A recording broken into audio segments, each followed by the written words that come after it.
चलिए आज आपको एक कहानी सुनाता हूं। एक बालक की कहानी जो 16 की उम्र में पूरे भारत में घूमकर धर्म को पुनर्जीवित कर गया। वह था आदि शंकराचार्य।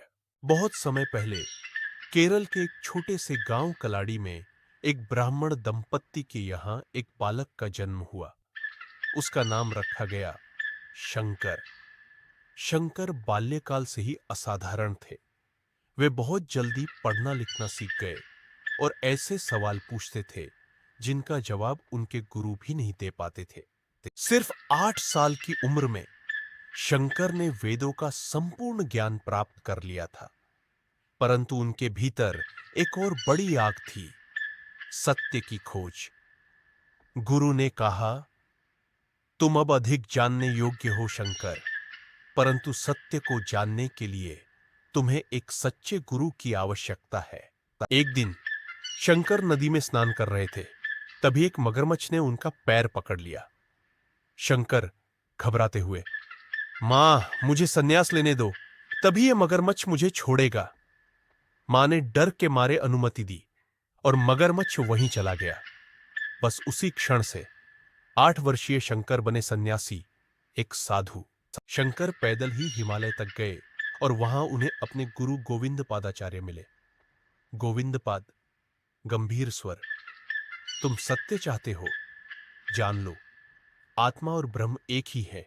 यही है अद्वैत वेदांत। अद्वैत का अर्थ है द्वैत नहीं है।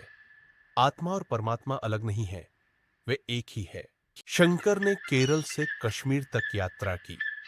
उन्होंने विद्वानों से शास्त्रार्थ किया, सनातन धर्म की रक्षा की और पूरे देश को एक सूत्र में पिरोया। उन्होंने भारत के चारों कोनों में 4 मठ स्थापित किए, ज्ञान और धर्म की स्थिरता के लिए। मंडन मिश्र की पत्नी ने कहा, तुम सन्यासी हो, गृहस्थ जीवन का क्या जानते हो? शंकर सोचते हुए, मैंने कभी गृहस्थ जीवन जिया ही नहीं, पर सत्य जानने के लिए अनुभव भी आवश्यक है। और तब शंकर ने किया एक चमत्कार।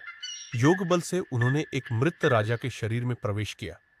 वो राजा बनकर जिए, राजधर्म, प्रेम, राजनीति सब कुछ अनुभव किया। मंत्री हैरान, महाराज, आप तो किसी योगी की तरह बात करते हैं। शंकर राजा के रूप में मुस्कुराते हुए, राजा भी तो आत्मा का सेवक ही होता है। फिर वे अपने शरीर में लौट आए, ध्यान मग्न, शांत, जैसे कुछ हुआ ही न हो। 32 वर्ष की अल्पायु में ही शंकराचार्य ने भारत की आध्यात्मिक दिशा को बदल दिया। उन्होंने कहा, अहम ब्रह्मास्मि, मैं ही ब्रह्म हूं। और यह वाणी आज भी गूंजती है। जब भी तुम वेदों की बात सुनो, जब भी एकत्व का अनुभव हो, तो समझ लेना, कहीं ना कहीं शंकराचार्य का प्रकाश अब भी जीवित है। वो सिर्फ एक बालक था, पर उसने पूरे देश का भविष्य बदल दिया। अगर आपको ये कहानी पसंद आई हो तो लाइक, शेयर और सब्सक्राइब करना ना भूलें। नीचे कमेंट करें, अगला वीडियो किस महापुरुष पर बनाना चाहिए